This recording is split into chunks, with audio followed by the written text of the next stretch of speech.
Bismillahirrahmanirrahim. Assalamualaikum warahmatullahi wabarakatuh. Salam sejahtera dan selamat petang diucapkan kepada anda yang sedang menonton kami secara pensiman dalam talian di ruangan Facebook Khazanah Research Institute untuk kita bawakan Bicara KRI, Mencakna Kelestarian Hidup pada Usia Tua.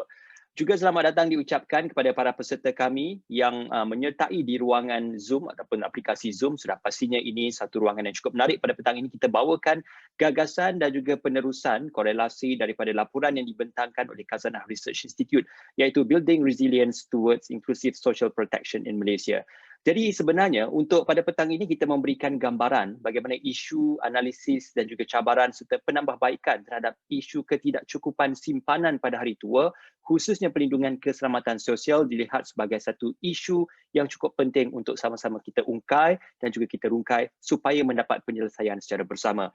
Jadi pada petang ini saya amat berbesar hati untuk sama-sama kita memperkenalkan dan juga sama-sama kita berkenalan terlebih dahulu dengan ahli panel dan juga tetamu jemputan yang hadir untuk kita meneruskan acara pada petang ini. Sudah pastinya untuk kita melihat pembentang ataupun yang akan meneruskan pembentangan pada petang ini iaitu Hawati Abdul Hamid yang juga merupakan Ketua Penyelidik Khazanah Research Institute. Bersama dengan beliau juga adalah Nur Thuraya Sazali yang juga merupakan penyelidik di Khazanah Research Institute. Dan di ruangan ini juga kita ingin mengucapkan selamat datang seikhlas hati juga kepada Puan Balkis Yusof yang juga merupakan Ketua Jabatan Pengurusan Strategi Kumpulan Wang Simpanan Pekerja KWSP. Tidak dilupakan, kita mengalu-alukan kehadiran dan juga kesudian yang berbahagia Tan Sri Nur Muhammad Yaakob sekali lagi bersama dengan kami dalam sesi Bicara KRI, dan juga Tan Sri merupakan pengerusi bagi KRI untuk kita menyempurnakan dan juga untuk kita memastikan agar acara pada kali ini berjalan dengan lancar. Alhamdulillah, setelah kita melihat pembentangan laporan pada majlis pelancarannya, kemudian kita teruskan dengan Bicara KRI berfokus kepada kanak-kanak, diteruskan pula dengan Bicara KRI berfokus kepada golongan warga bekerja. Hari ini kita akan memfokus kepada mencakna kelestarian hidup pada usia tua. Satu topik yang cukup menarik untuk sama-sama kita bentangkan. Baik, untuk acara pada petang ini sudah pastinya dapat kita kongsikan dan juga kita saksikan. Kita akan mulakan dengan pembentangan daripada penyelidik dan juga para pembentang daripada Khazanah Research Institute. Kemudian akan diteruskan dengan ulasan daripada Puan Balkis Yusof. Dan seterusnya akan juga kita hadirkan dengan sesi soal jawab bersama para peserta dalam ruangan aplikasi Zoom, ataupun anda juga boleh menghantarkan soalan di Facebook, penstreaman Facebook Live. Tidak lupa juga kalau anda yang sedang berada di ruangan webinar Zoom ini boleh menghantarkan soalan dengan menggunakan butang Q&A ataupun ruangan kotak Q&A tersebut, ataupun boleh menggunakan aplikasi Raise Hand untuk mengajukan persoalan pada mana-mana panel ataupun pada tetamu kita yang hadir pada petang ini. Jadi tanpa melengahkan masa, molek kiranya untuk kita melihat terlebih dahulu apakah pandangan dan juga hasil laporan yang akan dibentangkan oleh Puan Hawati untuk sama-sama kita dengarkan. Dipersilakan, Hawa. Okay, terima kasih banyak-banyak Ismail. Berjumpa lagi sekali. Alhamdulillah. Dan saya ingin mengucapkan ribuan terima kasih kepada saudara-saudari hadirin yang sudi menyertai Bicara KRI yang siri ketiga di bawah laporan laporan menongkah badai ataupun kita panggil Building Resilience Towards Inclusive Social Protection Report yang Khazanah Research Institute terbitkan pada hujung bulan September yang lalu. Dan seperti yang dinyatakan, pada hari ini kita akan membincangkan tentang populasi warga emas. Dan kita dah bincangkan tentang kanak-kanak dan warga umur bekerja pada minggu-minggu yang lalu. So hari ini bahagian terakhir lah kiranya. Kita akan membincangkan tentang warga emas, apakah cabaran-cabaran yang dihadapi, dan insya-Allah pada bulan Disember nanti kita akan ada lagi satu tema di bawah social protection juga, iaitu dari segi isu-isu kesihatan dan juga kesihatan awam. Dan saya berharap semua akan terus mengikuti perbincangan yang akan dilaksanakan nanti. So pada hari ini apa yang saya akan lakukan ialah saya akan set the scene just to paint the scenario. Kemudian kita juga sangat berbesar hati kita mempunyai Puan Balkis yang saya rasa sangat dan lebih layaklah untuk bercakap tentang isu-isu warga emas. Dan kemudian Suraya, saya punya rakan sekerja, akan bercakap tentang saranan dasar yang KRI ingin cuba ketengahkan, dan kemudian kita akan mulakan dengan perbincangan. Next. Ya, dan objektifnya pada hari ini adalah untuk menyediakan satu lantai yang kukuh ataupun satu daya tahan yang sistem daya tahan yang dapat membantulah warga emas kita menghadapi usia-usia tua agar semua dapat menghadapi hari-hari tua ini secara orang panggil in dignity. Sekurang-kurangnya mempunyai taraf hidup yang selesa. Okey, dan pada hari ini juga kita lebihlah, saya harus akui bahawanya kita akan lebih membincangkan tentang kelestarian pendapatan ataupun income replacement, rather than saya tahu dari segi usia emas ni ada banyak cabaran-cabaran lain yang kita panggil bukan berbentuk kewangan seperti kesihatan dan lain-lain, tetapi faktor kewangan ni mempunyai hubung kait yang sangat rapat. And that's why hari ini kita akan fokuskan tentang kelestarian atau pendapatan tu untuk warga emas. Okay, next. Okay, saya ingin mulakan perbincangan pada ini dengan bercakap tentang senario demografi di Malaysia.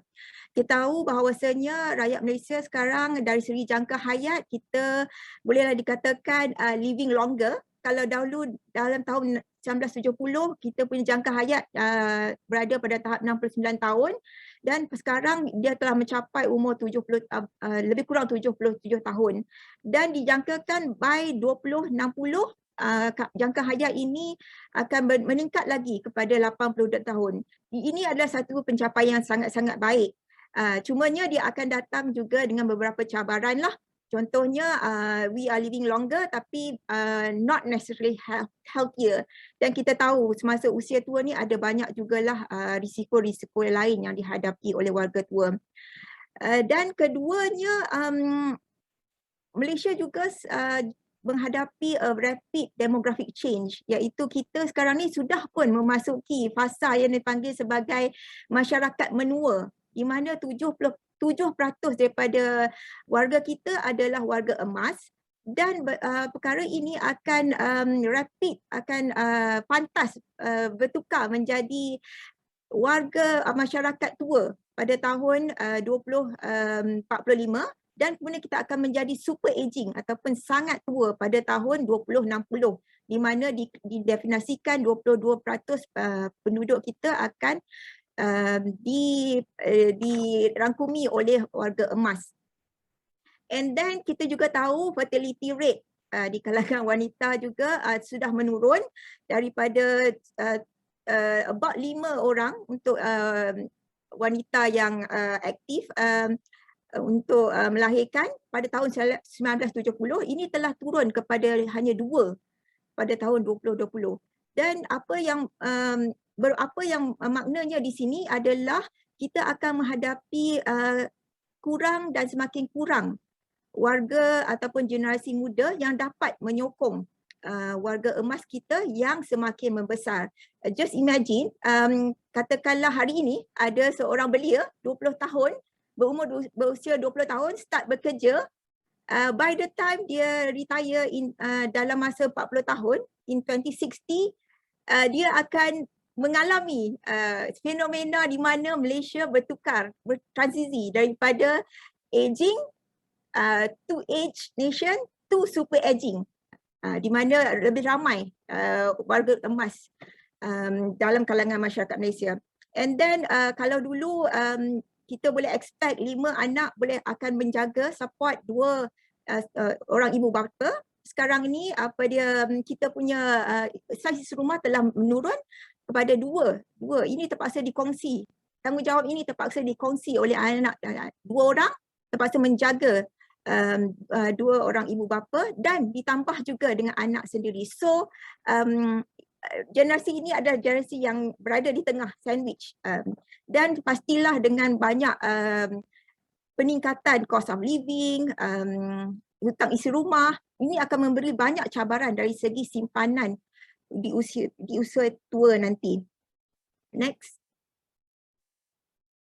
Dan isunya juga adalah kadar bagaimana kita transisi daripada sebuah masyarakat yang menua kepada super aging tu. This here yang saya tunjuk di sini adalah bertukar daripada aging kepada age society, tua, menua kepada tua. Di Malaysia kita akan hanya mengambil 25 tahun, bermakna kita mempunyai masa yang agak singkat untuk menghadapi fenomena ini berbanding negara-negara lain, contohnya seperti Perancis, Sweden. Perancis contohnya mempunyai at least 100 tahun untuk menghadapi transisi ini. Malaysia cuma 25 tahun dan kita ni dikatakan sebuah masyarakat yang we age before we get rich. Sekarang ni kita sudah pun mencapai tahap aging nation, tetapi kita masih pun belum mencapai tahap kita panggil negara yang berpendapatan tinggi. Itulah beberapa cabaran yang kita hadapi dari segi transisi demografi. Next. Okey, saya cuma nak tunjukkan sikit tentang ekosistem persaraan di Malaysia. Boleh dikatakan kita di Malaysia ni ada, kita panggil sebagai multi-tiered ataupun sistem persaraan pelbagai tonggak. Dan at least 2 tonggak yang selalu kita berkatakan adalah, satu adalah mandatory, simpanan mandatory. Biasanya ini kita refer simpanan dengan KWSP lah. Dan the other one adalah secara sukarela. Kita juga ada beberapa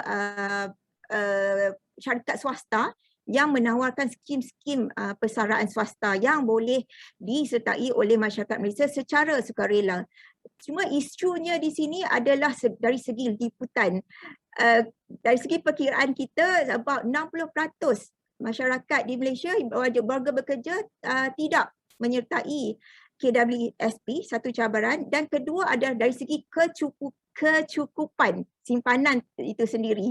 Dan saya tidaklah mahu bercakap panjang sangat tentang perkara ini. Saya rasa Puan Balkis adalah orang yang lebih layak untuk bercakap tentang fenomena apa yang berlaku dalam sistem EPF sekarang. Saya rasa Puan Balkis akan paint very informatif lah maklumat yang akan dikongsikan nanti. Cuma yang boleh saya katakan situasinya tidaklah begitu cantik. Okey, dan kita perlulah bersedia untuk menghadapi bagaimana warga Malaysia boleh menghadapi dalam keadaan cabaran-cabaran yang dihadapi. Dan dari segi kita panggil lantai ataupun social protection floor for warga emas ni, dia ada digaranti ataupun digarantikan kepada 2 extreme end.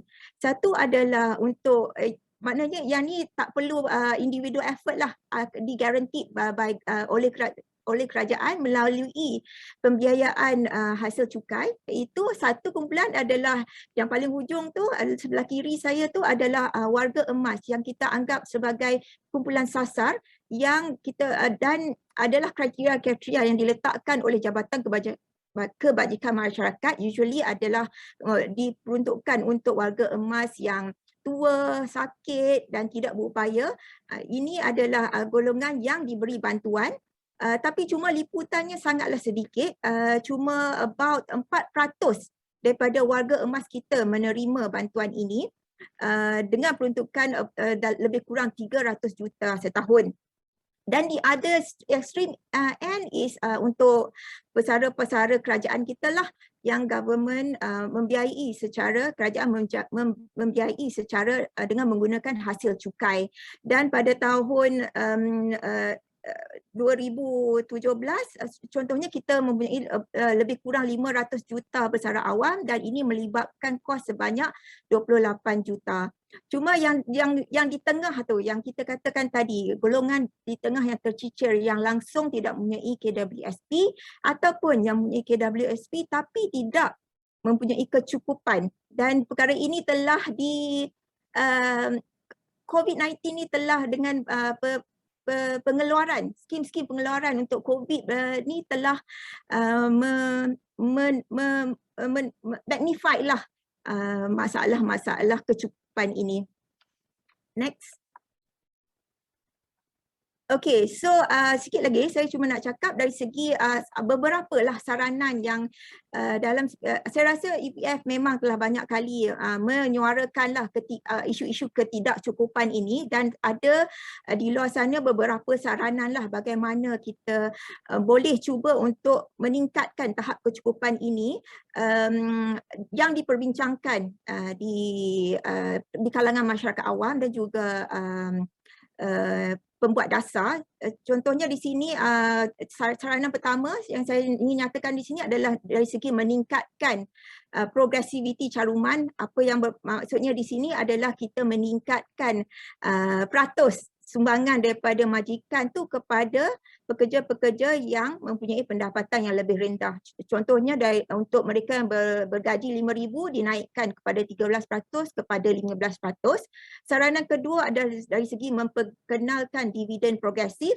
Apa yang dimaksudkan di sini adalah kita memberi dividen yang lebih tinggi kepada mereka yang mempunyai caruman, jumlah caruman yang lebih rendah. Dan ketiga adalah dari segi meningkatkan tahap umur. Maknanya kita panjangkan lagi lah tahap umur. Ini bolehlah juga dikatakan dari segi meningkatkan usia persaraan jugalah di sini. Okey, so dari segi saranan-saranan ini dalam laporan kita ada buat sedikit analisis lah, sebab kita ingin tahu, kalau ingin betul-betul mengetahui lah dari segi impak kalau saranan-saranan ini dibuat, dan kita buat sedikit simulasi, hypothetical simulation, and then what we found is that, next, apa yang kita temui, contohnya, okey, kita cubalah nak lihat, kita dalam banyak-banyak simulasi menggunakan guided lah by literature, kita cuba kira berapa ramai yang boleh mencapai tahap simpanan, contohnya di atas garisan kemiskinan per kapita. Di Malaysia sekarang ni lebih kurang RM600 lah. So kita ingin tahu apakah kesannya kalau kita buat option 1, option 2 dan option 3. Dan kalau dapat dilihat di sini, option 3 lah yang nampak gayanya memberi lebih kesan lah, diikuti dengan saranan kedua iaitu dividen progresif, dan ketiga caruman progresif.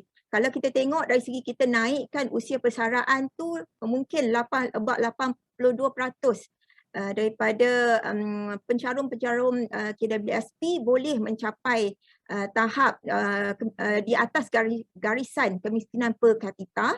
Tapi masalahnya bukanlah ramai yang berada dalam ekosistem EPF ini. Kita seperti yang saya nyatakan tadi, about another 60%, 60% tidak berada. So bagaimana kita nak memastikan semuanya boleh menikmati pension floor ni. Okay. Next. Okay, so di antara cadangan lain yang kita boleh yang banyak diperkatakan juga, dan ada juga memang banyak dilaksanakan di negara-negara lain, adalah dari segi memperkenalkan pension, kita panggil universal social pension, pension sosial sejagat. Maknanya semua orang lah, warga emas dapat menikmati pension ini.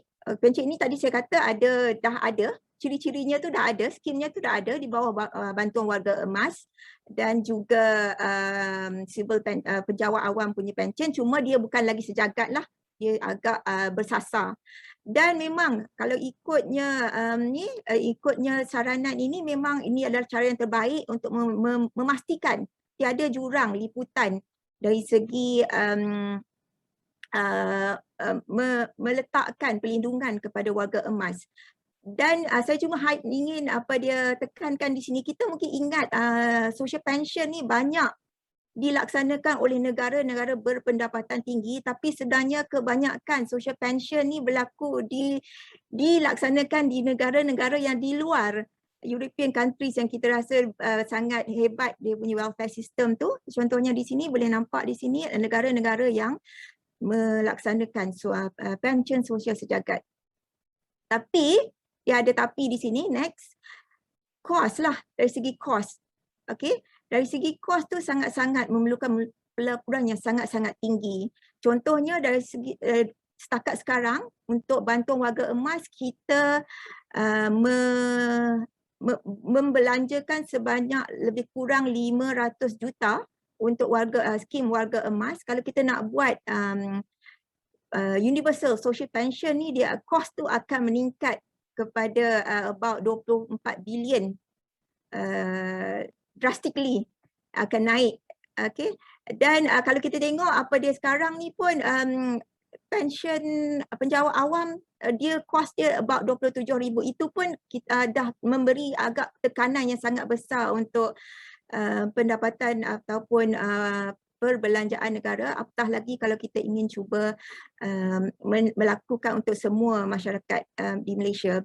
Dan kita tahu apa dia, memang dia akan, kalau kita nak buat benda ni, dia akan ada trade off lah antara saiz manfaat dan juga liputan populasi. Dan kalau kita tengok Malaysia berada kecil dekat situ sebab kita masih lagi bersasar, tapi kalau negara-negara yang ingin membuat liputan yang tinggi, kos dia juga adalah tinggi. So what would be the middle way? So inilah apa yang ingin kita utarakan di sini, dan saya ingin pass kepada Suraya untuk membincangkan saranan dasar yang ingin kita ketengahkan. Suraya. Terima kasih Hawa.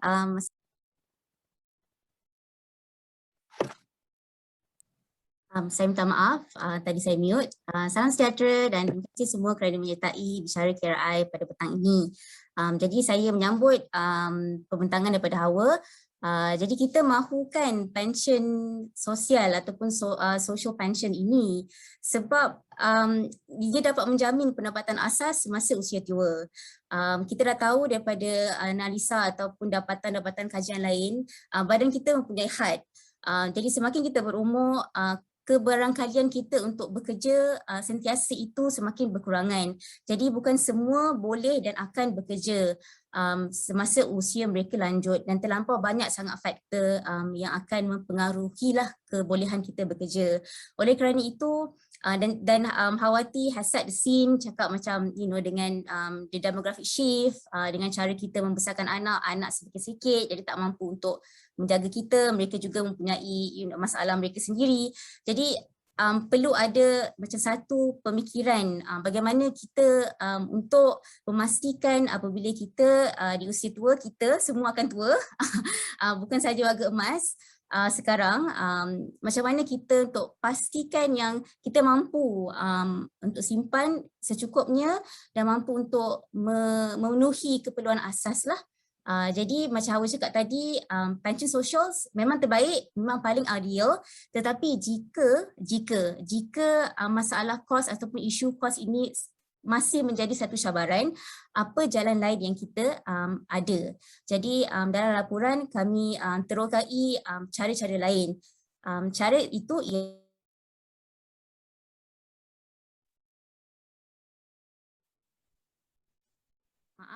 pension insurans sosial. Pension insurans sosial ni bukan suatu benda yang baru. Ia pertama kali diperkenalkan di Jerman pada tahun 1889, iaitu sebelum Perang Dunia Pertama.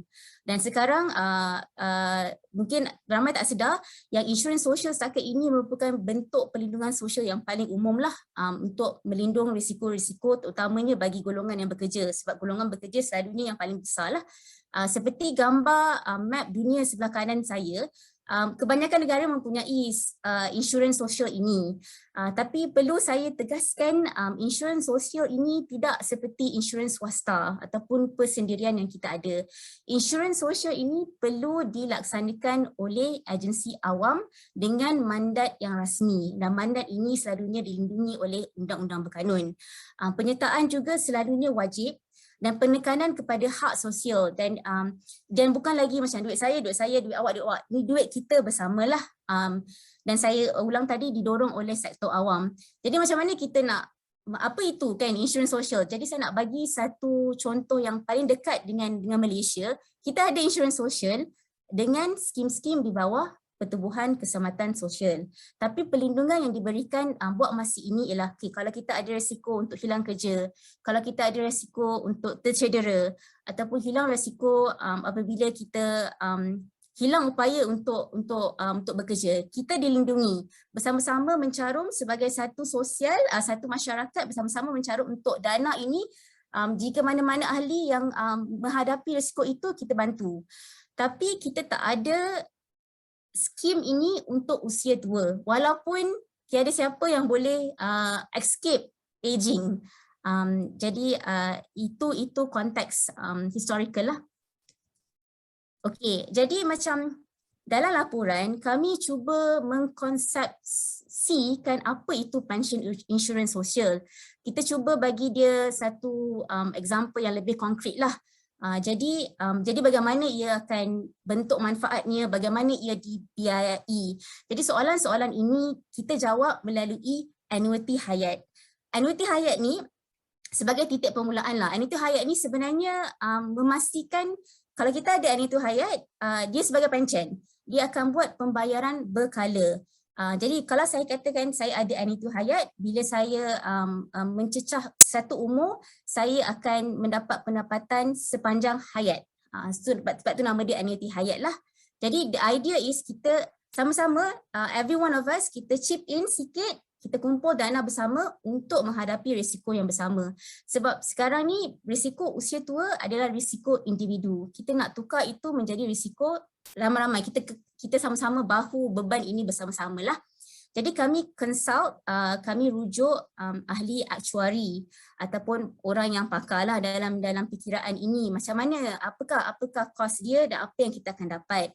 Jadi katakanlah skim ini diperkenalkan pada tahun 2025 dan kita katakan okey, untuk golongan yang muda berumur 20 to 24, okey, kamu boleh carum ataupun boleh letak duit RM50 sebulan sepanjang kamu bekerja, dan apabila kamu mencapai umur 60, kamu akan dapat satu pencen bulanan dalam RM600 sebulan sepanjang kamu hidup. Ada satu, kalau kamu tengok, kalau audience lihat, graf tu dia menaik kan. Sebab ini kita tahu nilai duit tak sama. Macam saya beli teh tarik sekarang dalam RM2.50 RM3 kan. Dulu boleh dapat RM1. Masa hadapan mungkin saya tak tahu harga dia berapa. Jadi kita mengambil kira kadar inflasi lah supaya nilai ataupun kuasa beli untuk manfaat tu meningkat selari dengan kadar inflasi. Okey, tapi saya yakin ramai akan cakap RM50, ingat RM50 tu sikit ke untuk sebulan. Jadi ramai, saya pasti dan kami hormati, sebenarnya tidak semua bernasib baik untuk mendapat pekerjaan tetap, tidak semua bernasib baik untuk dapat pekerjaan pada waktu-waktu seperti ini. Jadi kami mencadangkan untuk menggunakan duit cukai. Di sini duit cukai akan disalurkan untuk mencarum bagi individu yang tidak mempunyai pekerjaan tetap, yang tidak bekerja dan di luar tenaga kerja.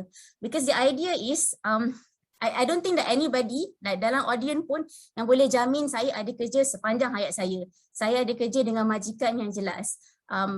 Itu satu ilusi yang sangat sukar menjadi realisasi lah.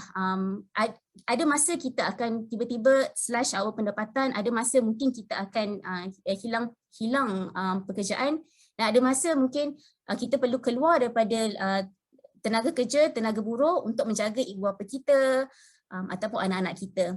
Jadi ini kami harapkan, kami sarankan di sini kita menggunakan duit cukai untuk membayar bagi mereka yang tidak dapat membayar.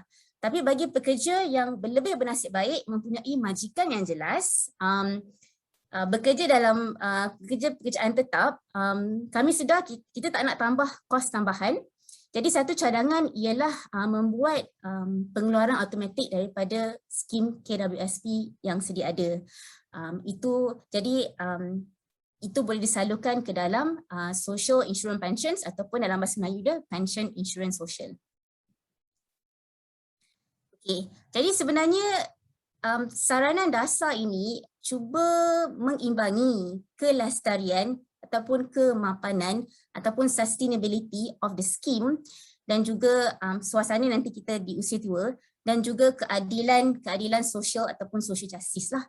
Jadi kita mahukan kita dapat pension tu kan, sebab sekarang kebanyakan orang yang ada simpanan pun simpanan saja. Dia tak boleh guarantee yang simpanan tu will never outlast them.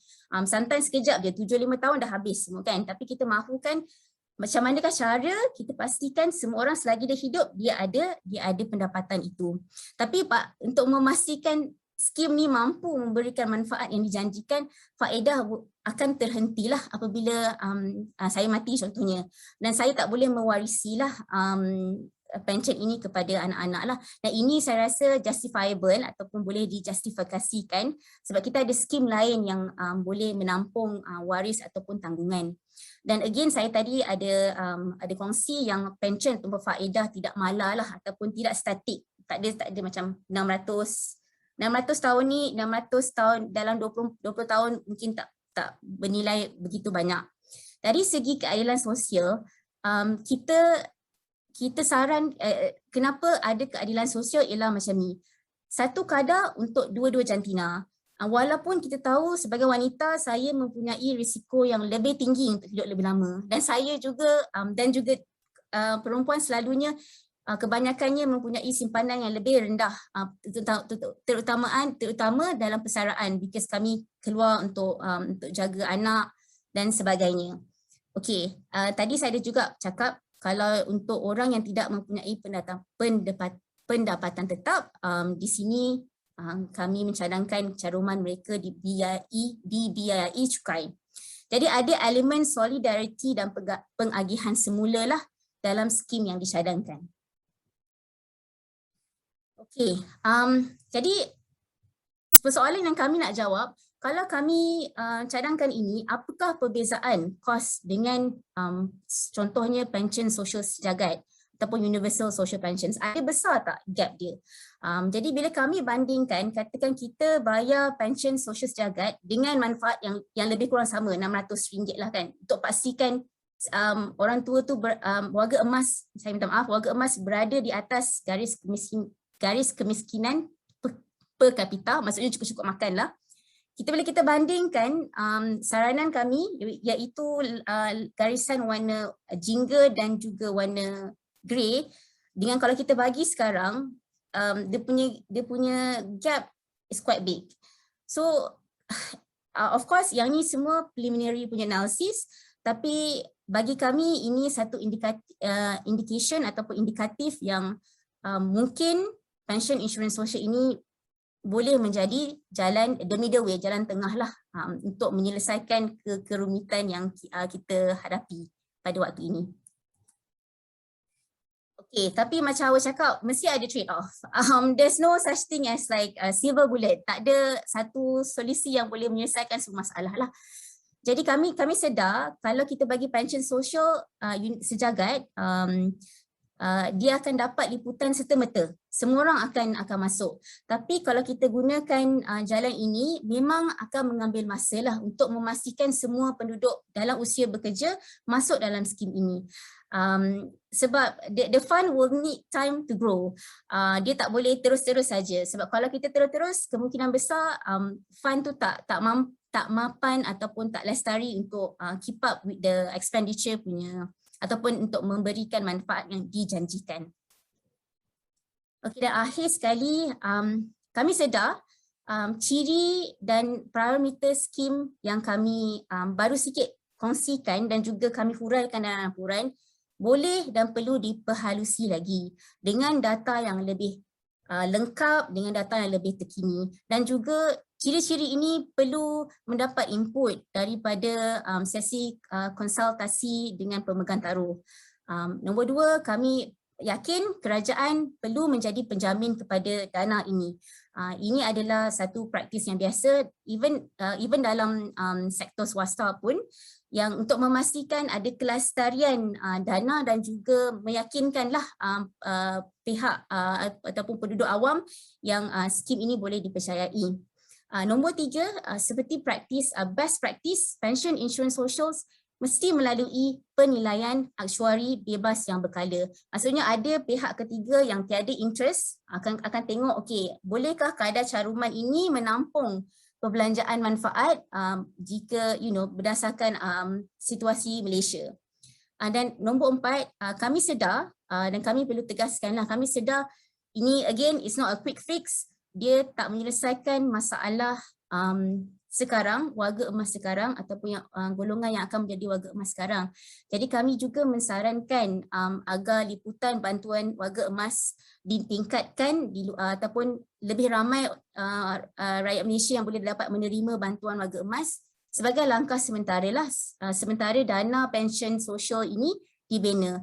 Jadi pension insurans sosial ini ialah preemptif ataupun kita siap siaga sekarang untuk negara tua akan datang. Okey, jadi saya akhiri pembentangan saya dengan satu sutikan daripada Sekretariat ASEAN bahawa tiada kaedah untuk mengelakkan kos penuaan. Malah semua perbahasan dan keputusan dasar adalah mengenai cara peruntukan kos penuaan yang paling adil antara semua pihak berkepentingan. Namun dalam isu ini, istilah adil terbuka kepada tafsiran dan ini didorong oleh kepentingan mereka yang terlibat. Jadi apa yang saya ambil daripada petikan ini ialah saya rasa ada konsensus, kita tahu masalah dia apa. Tapi untuk solusi untuk macam mana nak selesaikan masalah ini perlu datang daripada consensus building ataupun perlu mendapat input dan daripada pelbagai pihak dan pemegang taruh. Dengan itu kami amat berbesar hati dan gembira yang kami mempunyai wakil daripada salah satu pemegang taruh terbesar dan terpenting di Malaysia, Puan Balkis. Dan dengan itu saya habiskan pembentangan saya.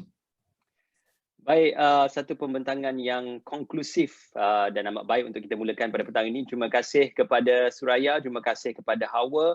Ya, sudah pasti kalau kita gambarkan di penghujung itu tadi adalah tentang terma adil dan sudah pasti keadilan itu meletakkan sesuatu pada tempatnya dan ini yang ditekankan oleh Suraya dan juga Puan Hawa untuk melihat bagaimana kita memegang ataupun bersama-sama berganding bahu dalam kita merealisasikan usaha ini secara bersama.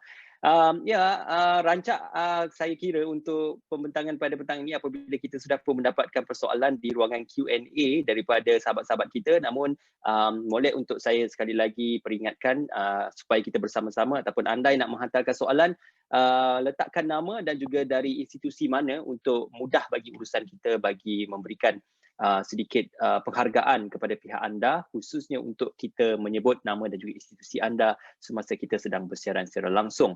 Dan juga perkongsian juga anda boleh gunakan hashtag #myperlindungansosial ataupun hashtag menongkah badai di media sosial anda untuk kita sama-sama mewar-warkan dan juga kita menghibahkan atur cara pada petang ini. Juga anda boleh menggunakan butang raise hand untuk mengajukan soalan secara perkongsian audio. Baik, ini yang disebut oleh Suraya tadi, kita amat besar hati dengan kehadiran pihak daripada KWSP. Sudah pasti Puan Balkis pun bersedia untuk memberikan respon. Ini adalah momen yang paling tepat untuk kita mendengarkan respon daripada Puan Balkis bersandarkan kepada apa yang dibentangkan oleh Puan Hawa dan juga Suraya seketika tadi. Dengan itu dipersilakan Puan Balkis. Terima kasih. Assalamualaikum kepada para hadirin dan bismillahirrahmanirrahim. Selamat petang saya ucapkan. Sebelum saya mulakan sesi ulasan saya minta izin daripada para hadirin untuk saya bercakap dalam dua bahasa iaitu bahasa Malaysia dan juga bahasa Inggeris mengikut kesesuaian dan juga although 我会讲一点中文可是我讲得不怎么好 so therefore I will not even go there because my Mandarin is not very good. Okay. 好的. 谢谢. Alright, so untuk memulakan perbincangan ini saya telah meminta kontrol daripada pihak KRI untuk membenarkan saya shift slides but I am having some problems in terms of shifting the slides. Okay, so saya akan memberi respon tapi sebelum saya mulakan, saya ingin membicarakan tentang pengeluaran KWSP yang banyak semasa pandemik berlaku ya. For your information, the year 2020 and 2021 was really unprecedented in our history and our generation at the very least because we are in a lockdown for about 13 months altogether, yang itu lebih daripada 400 hari kalau dicampur 2020 dan 2021. So the COVID-19 has been known as the Great Lockdown, the Greater Depression, the Great Reset, call it what you may, but it has affected the global economic crisis. It's not only lives that are affected, but also livelihoods. Yeah? So EPF bukanlah sesuatu institusi yang unik yang mana kita telah membenarkan early withdrawals. If you look at the charts, yeah, all the countries all over the world scramble and struggle to make lives and livelihoods survive, yeah, because if you look at Belgium, Canada, Australia, Chile, Peru, you name it, France, United States of America, United Kingdom, they all allow early withdrawals. Yeah, so the scale of it, of course, it depends on the country's development. So at the same time, there's also exemption, there's deferment of payment for social security contributions that has been employed by many, and governments have also given a lot of wage subsidy as well as support. But if you look at EPF, kami telah membenarkan pengeluaran sebanyak 101 bilion ringgit, yang mana EPF adalah satu institusi yang telah memberikan wang di dalam tangan rakyat Malaysia dan untuk mereka membelanjakan dan support economic growth. Yeah, at that time the economy is suffering because of there's a multiple shutdowns of businesses and operations. So therefore we were one of the biggest economic stabilizer as what it happened when you look at social security institutions. Other things that EPF has done is also to give reduction in contribution rates. Yeah, and that's not new when you compare to practice of negara-negara lain. Yeah. At the same time, so what does this mean to the savings of the people? Yeah, if you look at account 1, iaitu account persaraan, EPF juga mempunyai account 2, iaitu pra-persaraan. Kenapakah kami mempunyai account pra-persaraan? Sebab kita juga ingin orang-orang kita dapat membeli rumah, dapat mendapat education, access dan sebagainya supaya mereka mendapat kehidupan yang bermaruah ketika mereka retire.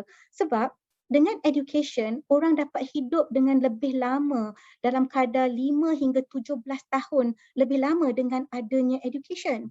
Dengan juga mempunyai shelter, akses kepada skim perumahan dan sebagainya, seorang tua itu tidak disuruh pindah daripada rumahnya yang dia telah duduk sekian lama, kerana kalau saya menyewa, saya terpaksa berpindah randah kalau tuan rumah tu nak mengambil balik rumah itu.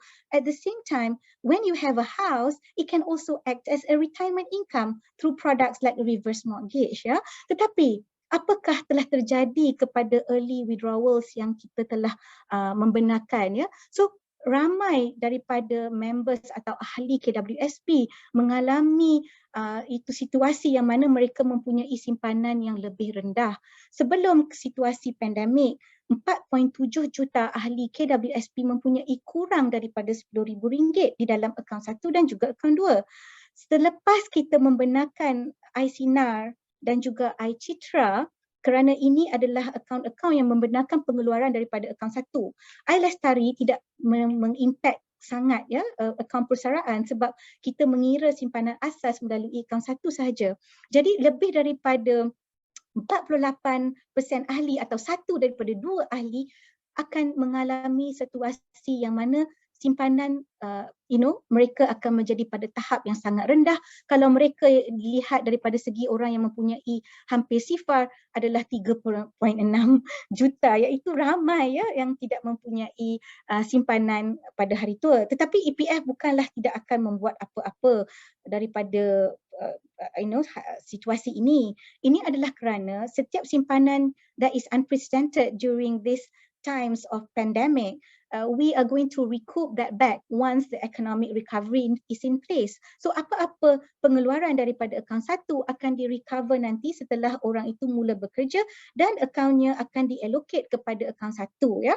Tetapi kalau kita tengok impact daripada kecukupan simpanan ahli, so kita telah berpindah kepada it's affected by almost a decade. So if you can see from the chart, In 2012, we have 27% of active members meeting basic savings, and every year we have phenomenal increases in the people meeting basic savings. But however, post 2020, there is a drop in June. That's because mainly because of SINAR impact, because SINAR allows withdrawal up to 60,000, and all in all, the EPF scheme allows someone to withdraw between 21,000 to 71,000 depending on the savings balance that they have at that time. But in December, we are projecting that the impact to the basic savings is going to be 27%, going back to the year 2012. Now, if you look at the basic savings by age group, actually the younger generations have greater propensity to meet basic savings. Why? That's because we introduce minimum wage. Jadi kadar minima, gaji minima telah membantu ramai members KWSP untuk mencapai kadar persaraan yang lebih bermaruah dan lebih berdignity. Kecuali mereka yang berumur di bawah 30 tahun, kerana masa itu mereka baru bermula bekerja dan baru start mengumpul. Kalau kita tengok daripada skim KWSP, it takes about 30 years before the funds will more than double. It's quadruple. If you put your money in EPF for 40 years, you will have about quadruple the impact. Ya, so macam simpanan orang yang umur 55, jika dia tidak mengeluarkannya sehingga umur 60, dia akan ada 30% lebih banyak. Tetapi kalau saya tak jadi buat keluar masa 55 dan saya simpan hingga 65, terus double. That's because compounding effect is taken place. Yeah? So that is the power of compounding, and money over time, that's magic. Yeah? If we understand the concept behind that. And if you look at kenapakah EPF tidak dapat membantu ahli-ahli dia sekarang untuk mencapai simpanan asas yang kami utarakan. Salah satu isu yang sebenar adalah structural issues, yang mana wages adalah pada kadar rendah. Kalau kita tengok dalam segi EPF membership based on their salary, 85% of EPF members earn below 5,000. Jika anda di dalam grup ini and anda rasa, saya earn ni, saya adalah top 15%, and it's shocking for you. But that's not shocking, that's the reality of it, right? So 61% have earnings below 2005. And we look at the data, about 30% earn at minimum wage or below. That's because they are paid on daily basis. So that's one of the biggest issues and the defining challenge of our time in Malaysia, to look at the wages, right? So any increase or you put higher levels, will that really help? Yeah, that's a question that we need to define. There is also solidarity in wages. It's not just solidarity to pay the payments. Yeah, so minimum wage was introduced in 2014, and then because of the minimum wage, kami telah also streamline contributions kepada minimum wage. Ya, akan tetapi ada lebih kurang 2 juta ahli KWSP yang juga tidak mencarum secara konsisten. Although we have 7.6 million members yang aktif, tetapi kebanyakannya hanya contribute once. And if you look at those making contributions monthly, is only 5.6 million out of a labor force of 16 million. So ini adalah satu situasi yang amat membimbangkan. Dan akan juga, tetapi kita lihat juga financial literacy yang very rendah di negara kita. Yang mana di Malaysia financial literacy ataupun celik keuangan adalah pada kadar 36%. Dan EPF members, masa kami mulakan dahulu konsep celik keuangan, kami mulakan dengan EPF members yang mencapai tahap 34%. Tetapi EPF telah membuat berbagai program dan juga dibantu oleh rakan-rakan di FEN, of course. Kami telah mencapai EPF members lebih daripada 40% sekarang ni. So maksudnya effort yang dilakukan oleh negara telah membantu, tetapi kita tidak capai tahap negara-negara maju ataupun Singapura yang mencapai pada kadar 60%. Yeah? But that low financial literacy is not unique to emerging markets. If you look around ASEAN, they're all about there. Yeah? Full withdrawal age is also at 55, and EPF did a public consultation to increase the full withdrawal age to minimum retirement age, but there was a huge public feedback and the sentiments that whereby we had close to 100,000 responses, and in 3 days we had 76,000 people responding and not agreeing to that. So what EPF has done adalah introduce akaun emas, yang mana kalau anda bekerja, pengeluaran 55 masih ada di situ. Kalau anda bekerja caruman 55 hingga 60 kami kunci dan tidak boleh diakses, ya. Itu untuk mengimbangi sentimen rakyat dan juga pihak-pihak kepentingan. Jadi bukanlah EPF tidak membuat apa-apa, tetapi kalau kita hentikan pengeluaran 55 kerana situasi semasa, mungkin itu kita harus lihat lagi lah kesesuaiannya. Tetapi situasi ini saya juga nak respon kepada KRI, yang mana kita memang mencapai isu-isu ni dengan satu krisis penuaan yang sangat rapid dan pesat, dan juga kadar liputan EPF sendiri yang rendah disebabkan oleh juga legal legislation di negara kita, yang mana kita tidak mewajibkan kepada contract for service, yang mana kalau kita lihat daripada konvensi dunia, orang yang bekerja sebagai konsep of contract for service or contract of service, they are classified as workers and they deserve access to social security protection. And any workers, in fact, is a human right, because social protection is a human right and everybody deserves that. So kita lihat tadi Hawa telah present daripada segi kadar penuaan. So kalau kita tengok Malaysia negara menua akan jadi negara tua dalam masa 25 tahun. Kalau kita pakai 65, kita akan jadi negara tua pada tahun 2040. Tetapi kami di EPF mengambil pendekatan yang lebih agresif because retirement age at 60. So although the international standards is 65, but when you start working, you don't have any more income, right? So if kita lihat daripada segi itu, kadar penuaan daripada negara menua ke negara tua masih 25 tahun. Jadi Malaysia telah menjadi negara menua pada 2006.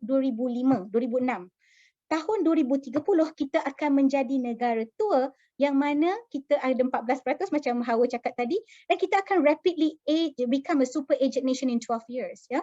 So this is very, very scary because the super aged nations today, they are going to start depopulating. Yeah? Jadi Malaysia akan menjadi hyper aged. There's only one country that's hyper aged today, which is Japan. But by 2030, you will have 34 countries becoming super aged and more countries becoming hyper aged, and the world is aging. But if you look at the numbers below, it's even more scary.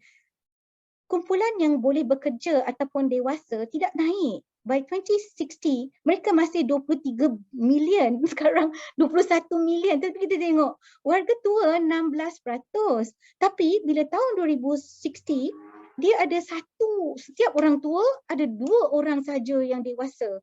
Siapa nak jaga mereka ni? Ini adalah satu situasi yang amat membimbangkan. Kalau saya lihat tadi, KRI akan mempropose satu policy yang mana kita cover those age between 20 to 24. There's only 2.7 million today. But because of life expectancy, we hope that at least 2 million will survive to 2060. But what's going to happen to the 11 million people that have no coverage, for anything? And that means, adakah kita akan melihat 11 juta rakyat Malaysia tu warga emas yang akan jadi miskin tegar? Kalau kita tengok relative poverty in our country, is 17%. If you tengok hardcore poverty is 6%. Tetapi dalam 17%, 41% adalah warga tua daripada golongan orang tua ni yang adalah relative poverty. 65% daripada warga tua adalah dalam grup B40 Malaysia. Lebih 85% warga emas dalam B60. Sebab itulah kalau ada means tested pension in other countries, they will look at B60 and above. Yeah, no other country will put any lower than that for even means tested in Australia, Denmark, you name it. Yeah, of course, like I said, universal protection is very good. So, but we look at life expectancy is great, it's 76, and like Hawa mentioned just now, but healthy life expectancy is only 66 or 68 for men and women. But that means kita boleh bekerja sampai umur 65. Dan apakah jadi kalau kita tua? Kita ada mobility issues, physical disabilities, cognitive, and of course we don't have enough money. As I mentioned just now, a lot of older people are in poverty, and that's even higher than children. Children don't have income, but of course they have parents who have capacities to work. But of course, children are very vulnerable. So these two ends require, groundbreaking solutions to tackle, I think, yeah. Now, if you look at coverage, juga Malaysia telah underperform when we compare to global. When we look at pensions, when we look at coverage, contributory based coverage, ya, kita whether scheme pension yang berkontribute atau tidak dikontribute. If you look at social pensions, ya, 114 countries give social pension, and Malaysia is one of them, but our means tested could be higher, right? Increase in liputan. Tetapi 24 negara telah memberi solution universal pension. Ya, kalau kita tengok Malaysia punya pendapatan pension 20%, macam di global adalah 68. So pension is the most developed social protection instrument ever to exist, ya, because of the vulnerabilities at old age. Kalau kita lihat juga daripada segi coverage di Malaysia sekarang yang saya mention tadi tu, ramai yang tidak diliputi. Ya, 4.1 juta pekerja formal. So apakah maksudnya? Are we informalizing the formal sector? And of course, the informal sectors, they are not covered. And we understand the vulnerabilities of agriculture, but there are opportunities here. Like I think Confucius was the one say within chaos, or challenges lie opportunity. Although the credit has been given to Albert Einstein, of more recent days. But I think there are opportunities here that we can look at in terms of looking at how we want to cover Malaysians. So in terms of EPF, apakah kami akan buat? Kami akan memperluaskan liputan caruman untuk mengcover lebih ramai sektor tidak formal, dan juga contract for service, dan juga peralihan kepada gender sensitive policies like I Sayang. We already have I Sayang, which we will be launching early next year, which is to transfer 2% of the husband's salary into the wife's account. And hopefully this is what we're very welcoming. We can have more stronger policies to assist women, the 3 million housewives that do not work. Yeah, what happens to them? We need to embrace SDG 5, which is gender equality, and of course meliputi memperluaskan caruman adalah addressing the SDG 1, which is no poverty. Dan EPF juga akan mengintroduce produk-produk lain yang akan mempelbagaikan sumber caruman daripada segi points conversion, daripada segi micro savings, and of course intergenerational contribution as well. At the same time, kami juga boleh mengintroduce secara sukarela produk-produk decumulation yang tidak ada sekarang, ya, yang mana kita haruslah melihat daripada segi produk ini. Kami juga akan mengintroduce konsep pendapatan penggantian daripada segi produk critical illness as well as life insurance, and of course we need to strengthen Saraan and Suri. Saya rasa meningkatkan kadar celik kewangan adalah amat penting, dan EPF harus ramp up efforts there, as well as working with KRI and other institutions to advocate other instruments of social protection. And this is a very great and brilliant move by KRI to start this conversation and having this social dialogue. But let's look at EPF. Apakah peranan kami sebagai di KWSP? Kita harus shift minda kita, yang mana KWSP adalah menyediakan penggantian pendapatan semasa persaraan. Siapa nak bagi kita duit bila kita tak bekerja atau produktif? So sebenarnya EPF tu harus dilihat macam bagi gaji lah kan. Tapi kita tak melihat dia macam tu. Kita seronok bila nak dapat lump sum tu, kita happy. Macam saya kata, oh bagi you 200. 200 ribu tu kan macam banyak kalau saya dapat sekaligus. Tapi kalau saya translate kepada bulanan, dia hanya mencakupi macam tak sampai pun RM1,000 kan. So bayangkan, individu bekerja dalam tempoh 20 hingga 40 tahun untuk menampung kehidupannya selama lebih daripada 90 tahun. Kenapa? Kalau kita hidup sampai 60, the life expectancy sudah tingkatkan selama 20 tahun. Jadi saya akan hidup sehingga 80 tahun. Life expectancy at birth is because orang tu meninggal awal dan sebagainya, dan jadi accident dan sebagainya. Sebab itulah kita punya life expectancy tu 75, 76 years old. But once you reach 60 or 70, your life expectancy increases. And And if you work longer, there are studies to support that you reduce the risk of, having diseases and all that. Jadi bagaimana Gen Y dan Gen Z yang akan menampung kehidupan dia yang lebih lama, sebab mereka itu adalah golongan yang akan hidup lebih lama, ya. Kalau kita tengok pendapatan, kalau saya ingin sarankan kepada Malaysia, all the great or ideally negara Malaysia harus mempunyai setiap lapisan ini, ya. Dan kalau mereka ada pelapisan seperti ini, itu adalah satu skim yang sangat ideal untuk negara kita. Sebab saya tidak mahu juga mensarankan kita hanya mempunyai lantai asas perlindungan sosial, iaitu daripada social pension. So a combination, for some countries they give all of this, but some countries they combine these elements to achieve universal protection. So di Malaysia kita mempunyai peringkat kosong, iaitu lantai. Ya, tapi sangat sedikit, ya. Kita harus capai lebih ramai, ya, sebab kerana inilah golongan yang tidak boleh bekerja. Jadi bila kita kata social safety net atau social assistance, kita harus mencapai grup yang lebih luas. Then it's followed by contributory mechanism yang harus ada juga. Dia tidak harus ada ambil satu atau the other, ya. So the preference is to have both elements going together. That's a gold standard, ya. Of course disupport oleh caruman mandatory dan juga sukarela. Then how does it work in real life? If you look at this, the liputan untuk semua lapisan ini harus ditingkatkan, ya, bukan one or the other. And of course I'm just simplifying the chart that was beautifully done by KRI because it's really nice, but then it's easier to see it this way. So kalau kita praktikkan untuk Puan Jamilah, bagaimana? So mungkin beliau mendapat pencen asas, tapi kalau ada, bagus, 400. Pendapatan asas kalau dilihat daripada EPF ataupun social insurance pension, that's great, ya, from pencen asas. So kita boleh combine the ni. And then anak-anak mungkin dapat membantu keluarga, tapi itu tak guaranteed income, ya, ataupun simpanan persendirian. Kalau kita lihat daripada MARS report, iaitu Malaysia Aging Retirement Survey yang dilakukan oleh UM Malaysia, membantu EPF, anak-anak on average bagi RM150 sahaja kepada parents dia. So 300 ni kira dah banyak lah, kan. So untuk mencapai satu ni, saya nak tanya, adakah RM600 itu cukup? Tidak. RM600 tu nak makan pun mungkin, nak bayar sewa rumah tak tahu, dah tak ada dah, kan. So tak boleh. Jadi kita kena ada pendekatan yang lebih menyeluruh. And mana Malaysia kita ada skim yang tidak institutionalized, ya. Kita kata, oh, kita kan ada charity, NGO dan sebagainya. Itu sepatutnya jadi complementary, yang mana semua negara harus menginstitusikan framework dan infrastruktur ini dalam national legislation.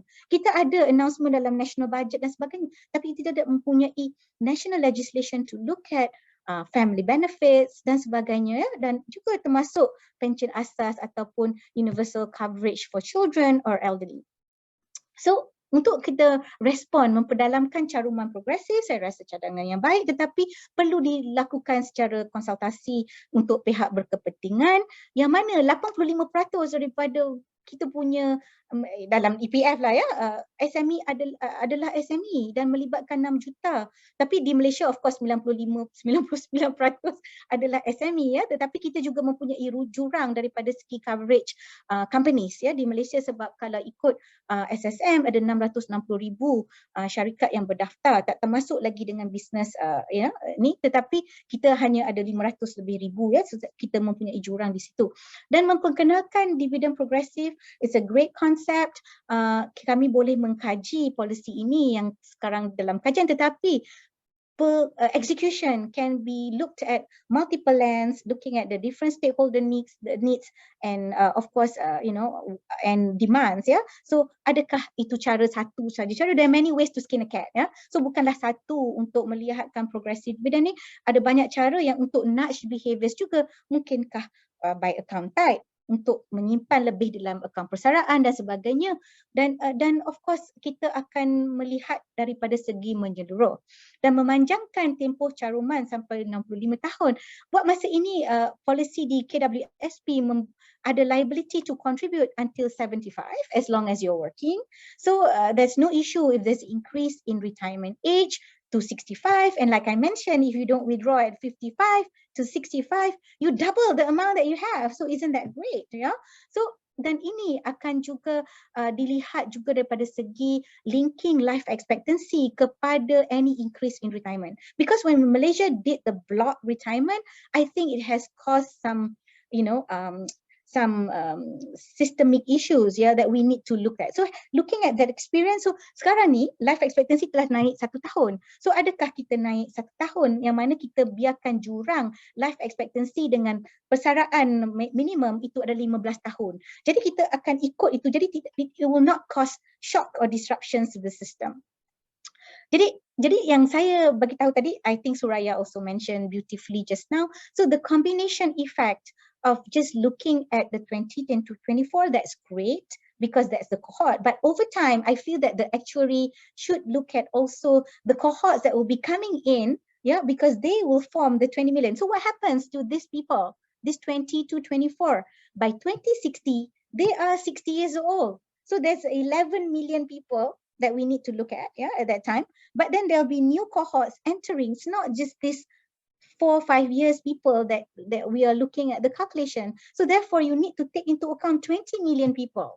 So does that mean that thing to GDP needs to be adjusted? That's my humble opinion. So the thing that the country needs to do is to combine maybe cadangan A dan cadangan B, iaitu melihat daripada segi pension, social pensions yang lebih bersasar, Sebab tadi yang kita lihat 65% orang tua adalah dalam golongan B40.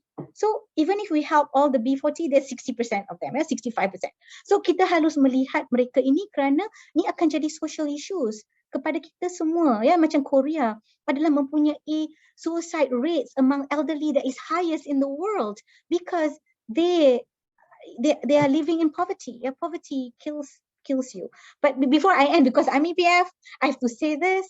Panduan ringkas untuk anda, jika anda harus berbelanja 10,000, anda memerlukan 24.4 juta atau 3.6 juta. Kalau anda memerlukan 2,000, memang pendapatan sekarang ni itulah yang anda perlukan. Of course, you can live lower, but then bila kita tua, kita sakit dan sebagainya, macam mana kita nak cover kan? Sebab access to healthcare is more expensive as you get older.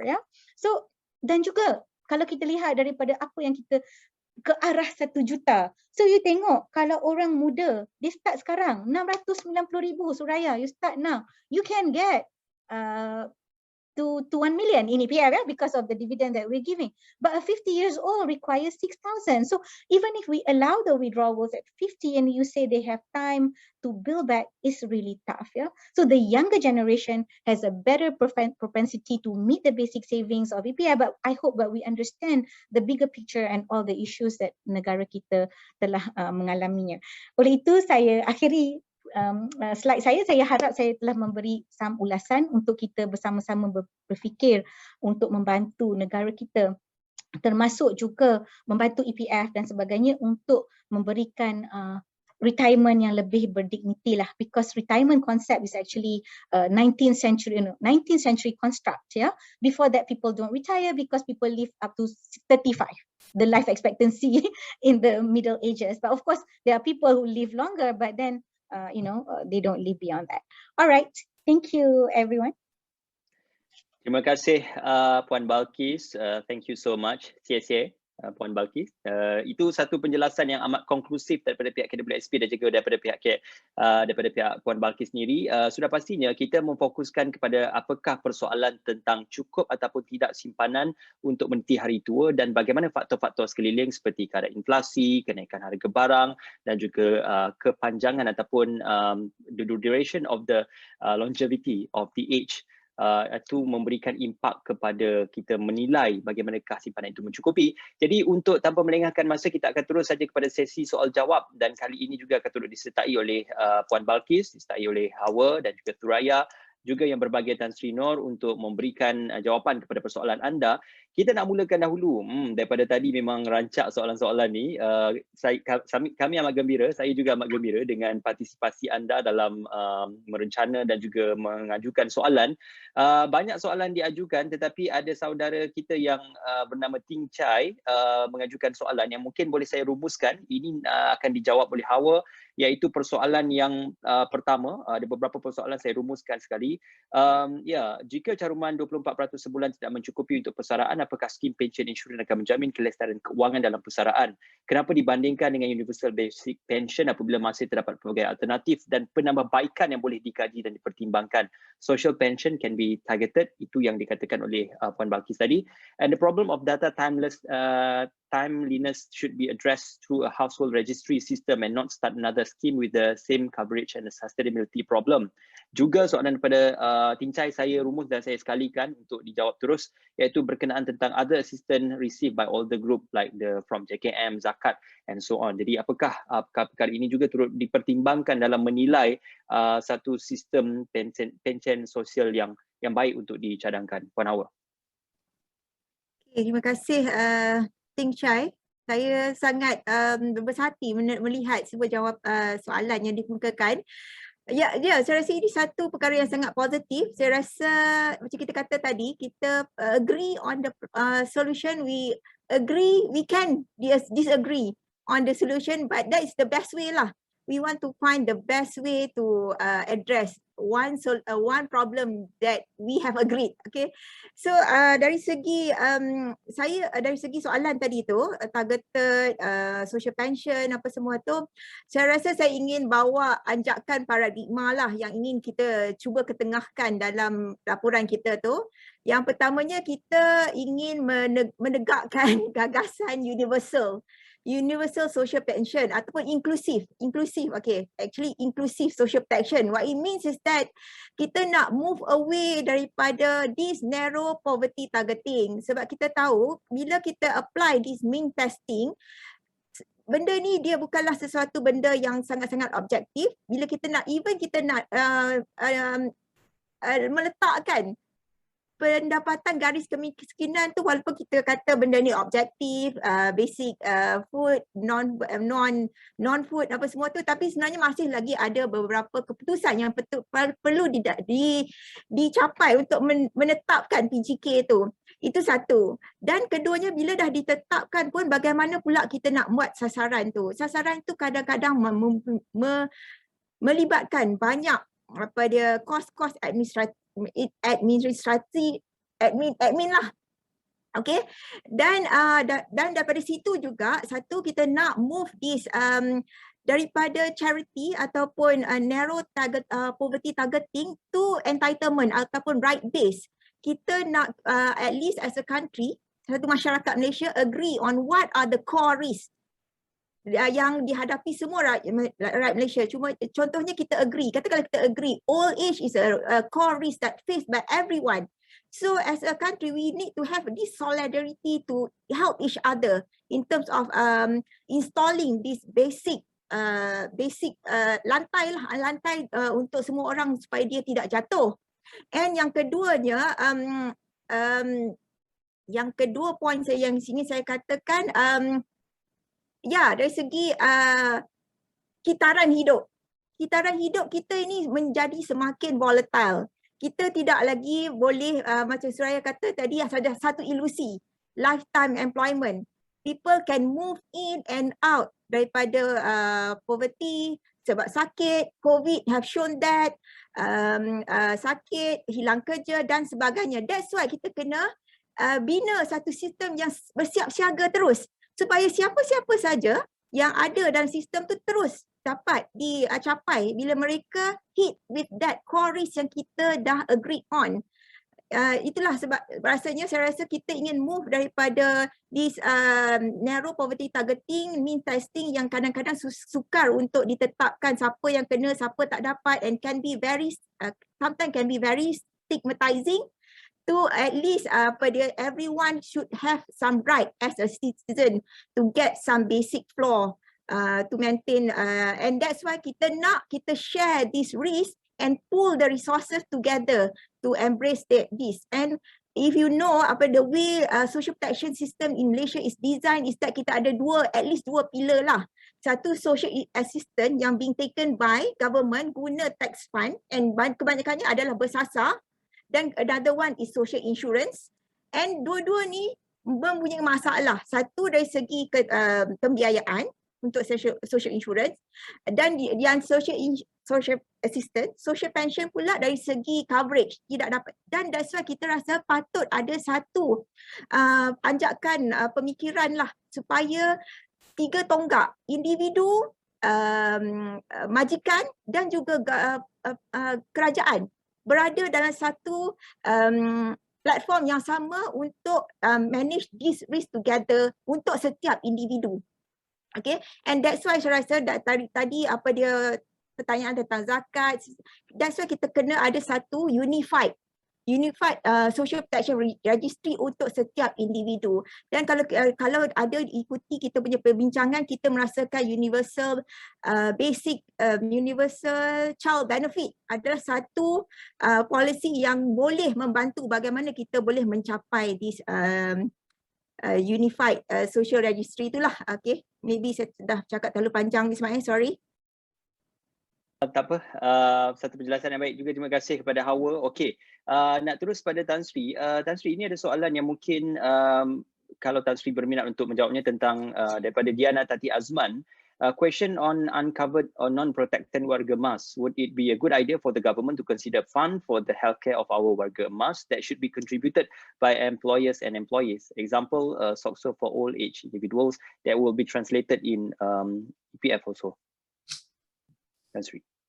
Ya, okey. Thank you. Terima kasih. Saya ingin mengucapkan terima kasihlah kepada Puan Balkis, Puan Hawati dan Suraya kerana membentangkan satu memberi data-data yang very thought provoking, especially when I hear Balkis punya EPF, it's actually thought provoking sebab kita selalu bila cakap usia tua, seringkali disebut sebagai usia emas.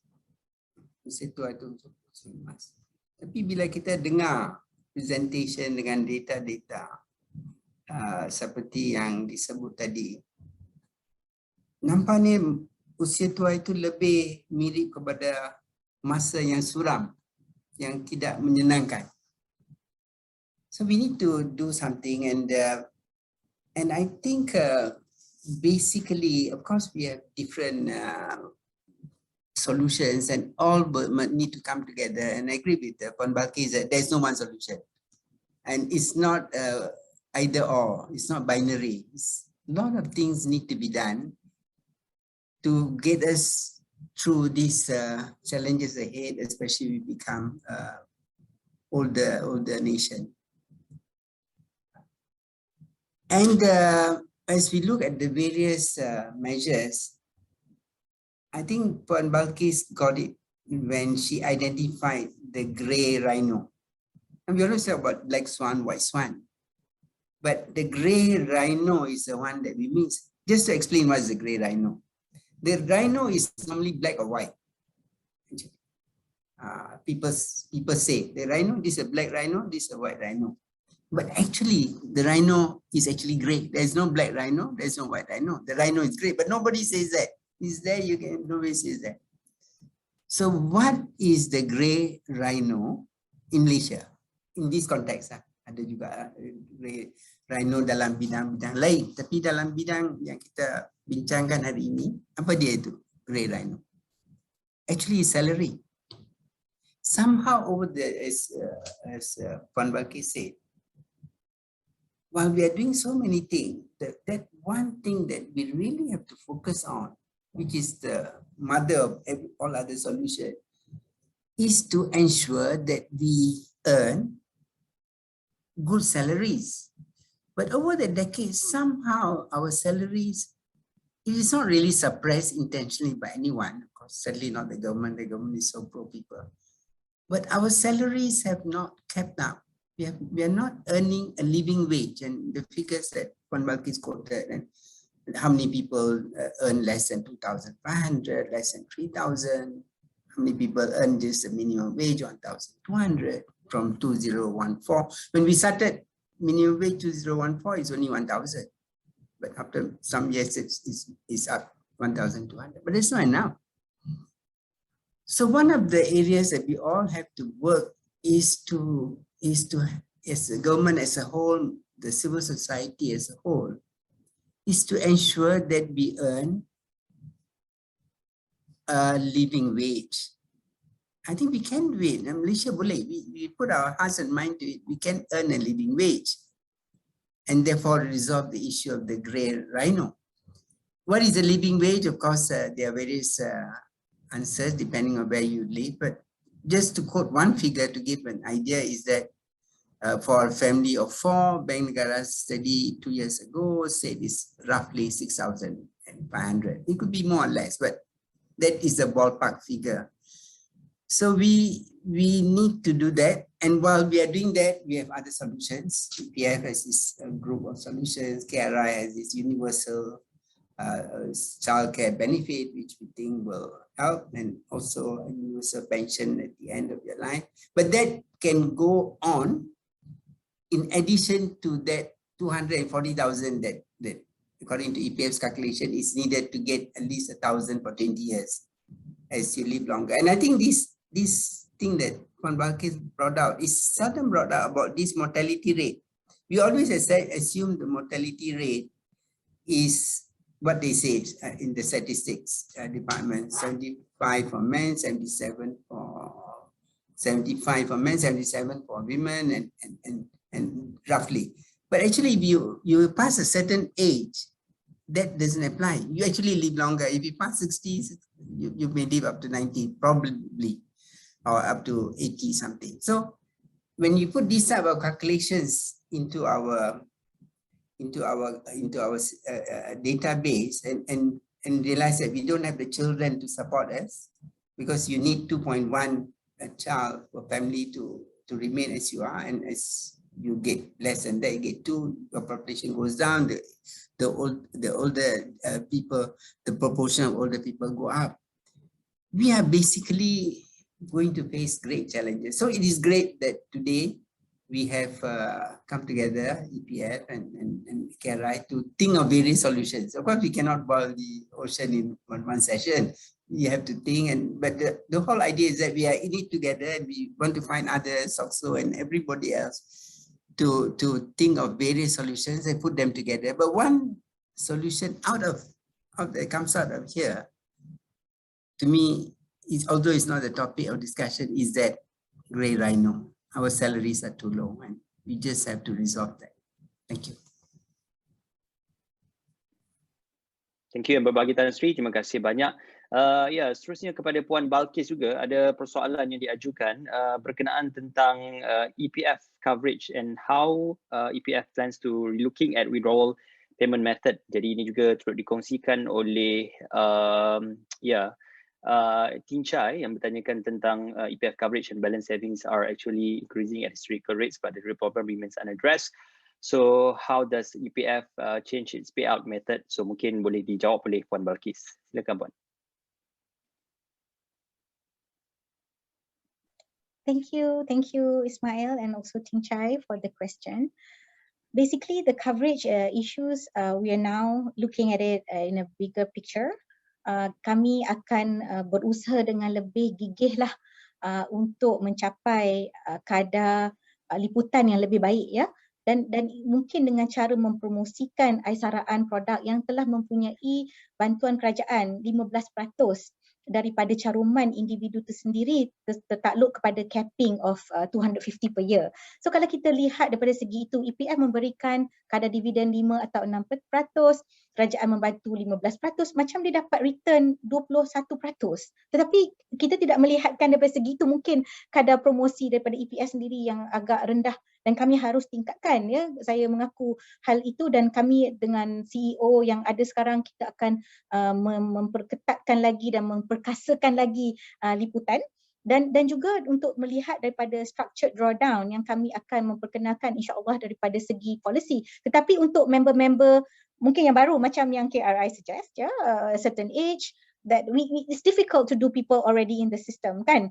Tetapi daripada segi apa-apa orang yang dalam sistem tu, kita boleh nudge mereka. Adakah dengan pemberian dividen tinggi sikit, kalau you simpan duit you lama tak keluarkan, kita bagi you tambahan. Contoh, sebab Singapore dia buat macam gitu. Bila orang tu mencapai 55 tahun, dia memberi 1% lebih kepada member ahli tersebut, ya.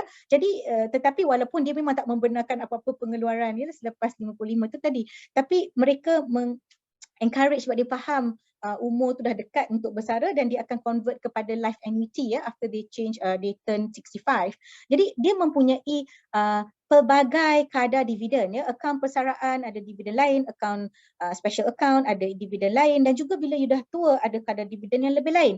Jadi dia ada berpelbagai peringkat dan jadi kadar macam dividen yang progresif tidak adalah perkara yang bukan yang baru dekat Malaysia. Macam PNB dia mempunyai kadar dividen yang progresif juga dan juga macam tabung haji dan sebagainya. So konsep ni mungkin kita harus socialize dengan rakyat dan get them to agree and understand the bigger picture, dan mungkin the solidarity tu akan datang. Sebab kenapa kita macam tu? Sebab setelah berkurun-kurun lamanya kita mendepend kepada family institution to support everyone.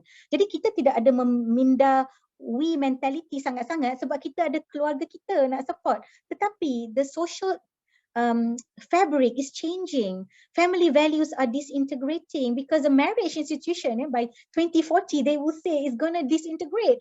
Will people get married? You know in Japan right now culture dia tak nak kahwin kan. Lepas tu dia ada lying flat movement tu, tak nak buat apa kan, sebab dia kata kadar kos yang sangat tinggi. Jadi this will be the future generation that will make the future of Malaysia. So bagaimana kita harus menangani masalah-masalah ni kalau kita tidak ada produk-produk yang akan membantu mereka. Jadi dari segi EPF mungkin kita boleh nudge behaviors to make people and compel them to subscribe to particular product voluntarily, but using certain nudges that we can put in place. So itu adalah antara policy intervention yang kami tengah mengkaji sekarang ni, dan juga harus dilakukan secara konsultasi dengan pihak-pihak berkepentingan daripada member, majikan, government dan sebagainya, dan memulakan social dialogue. Okey, terima kasih. Okey, terima kasih Puan Balkis. Satu penjelasan yang konklusif juga. Sememangnya intervensi itu akan memudahkan dan juga menjadi platform sekurang-kurangnya akan ada simpanan ataupun akan ada savings untuk mereka ini pada masa hadapan, khususnya bagi mereka yang dikategorikan dalam golongan yang bawah ataupun dalam rangka yang kita gambarkan seketika tadi. Kita nak terus saja persoalan ini untuk Suraya yang akan menutup. Maaf sekiranya kita tidak mendapat menjawab kesemua soalan kerana penyertaan pada petang ini amat dahsyat boleh saya katakan dan juga amat meriah sekali. Terima kasih. Kalau tidak dapat kami jawab soalan, boleh anda hantarkan email kepada kri.events@kri.org.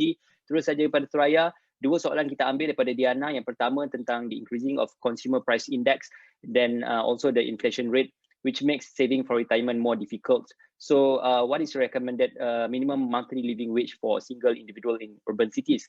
And also daripada Muawan Muhammad Faiz juga, apa yang dimasukkan dengan 20 hingga 25 dalam graf yang ditunjukkan seketika tadi dalam presentation. Jadi mungkin boleh dijawab terus pada Suraya, silakan. Okey, terima kasih kepada soalan. Terima kasih Ismail dan juga panel-panel kita yang sangat hebat, Tan Sri, Puan Balkis dan juga Puan Hawa. Sebelum saya jawab, hanya sedikit Puan Balkis, incoming punya cohort untuk dalam pension insurance social tu kami masuk sekali lah dalam penyeraan. Bukannya yang 4 tahun tu lah kami ikut. Jadi untuk I think like EPF KWSP actually has produced living wage punya living wage punya numbers untuk Kuala Lumpur. Saya hanya akan sebutkanlah untuk ada BNM dan juga Bank Negara Malaysia dan EPF. Jadi untuk kalau single tak ada keluarga, 2016 Bank Negara kata estimates di Kuala Lumpur memerlukan gaji ataupun pendapatan sebanyak 2,700. EPF estimates for 2019 dia ada dua, ada kereta ataupun tak ada kereta. Kalau ada kereta 2,490, kalau tak ada kereta 1,870. Itu kalau seorang lah. Dan kalau ada keluarga ya dia punya perkiraan lain. Jika Puan Diana ataupun Cik Diana perlu maklumat lebih lanjut, boleh emailkan saya boleh bagikan nombor tu lah. Dan saya rasa KWSP akan mengeluarkan penyeraan baru untuk living wage, dan kami sangat excited lah untuk melihat penyeraan itu. Untuk kalau orang tua, jadi macam tadi ada Puan Balkis juga nyatakan dalam 1,000 kan, 1,000 sebulan itu hanyalah yang minimum. 600 tu memang sejujur memang tak cukup. Memang kita perlu ada lapisan lah. Kalau 600 kan kalau nak simpan nak bayar sewa dan makan. Ada juga nombor yang saya nampak kalau seorang warga tua untuk hidup selesa dalam 2,500 lah sebulan. So kalau simpanan 200,000 je memang tak cukup. Dan benda ni sangat meruncingkan lah. Soalan kedua mengenai graf 20 ke 25. Jadi sebab kami tidak ada data yang lengkap, jadi kami hanya cuba macam kira almost like a pilot. Kita try, okay, kalau 20-25 satu kohort ni berapa dia punya premium ataupun sumbangan dia. Sebab semakin muda umur, semakin panjang tempoh pencaruman, semakin rendah lah sumbangannya. Jadi itulah kenapa 20 ke 25. Jadi kita akan follow kohort ini dan incoming kohort kita akan masukkan dalam skim insurans sosial. Jadi kepada yang bertanya, email saya akan bagikan the full report, ada ringkasan dalam bahasa Melayu dan bahasa Inggeris. Terima kasih. Baik, terima kasih Suraya atas penjelasannya. Maaf sekali lagi atas kekangan masa yang kita ada pada petang ini. Tetapi seperti yang dijanjikan oleh Suraya dan juga Puan Hawa, kita akan menjawab persoalan anda ataupun ingin mengajukan kepada yang berbagai Tan Sri ataupun kepada Puan Balkis. Boleh emailkan sekali lagi soalan anda kepada KRI Events at kri-institute.org, dan juga kita nak kongsikan kalau anda ingin mendapatkan lebih banyak lagi perkembangan dan juga maklumat lanjut ataupun memuat turun laporan Building Resilience Towards Inclusive Social Protection in Malaysia, menongkah badai yang dikongsikan beberapa minggu sebelum ini, anda juga boleh ikuti di Twitter KRI Institute, Facebook KRI Institute ataupun di LinkedIn Khazanah Research Institute dan juga di Instagram KRI Institute. Terima kasih sekali lagi atas penyertaan anda, dan rakaman webinar dan rumusan akan dibuat naik di laman sesawang www.kri-institute.org, ataupun anda boleh kembali semula ke laman Facebook untuk melihat apakah antara perkongsian yang dikongsikan oleh pihak Khazanah Research Institute. InsyaAllah kita akan bersua lagi. Terima kasih seikhlas hati, penghargaan juga kepada para pembentang kita, Suraya, Puan Hawa, kerana bersama dengan kami pada petang ini. Alhamdulillah petang ini amat rancak penyertaannya. Terima kasih kepada para peserta kami yang berkongsikan soalan dan juga pandangan kami. Amat hargai pandangan anda. Terima kasih kepada rakan-rakan media, terima kasih kepada rakan-rakan daripada institusi yang lain.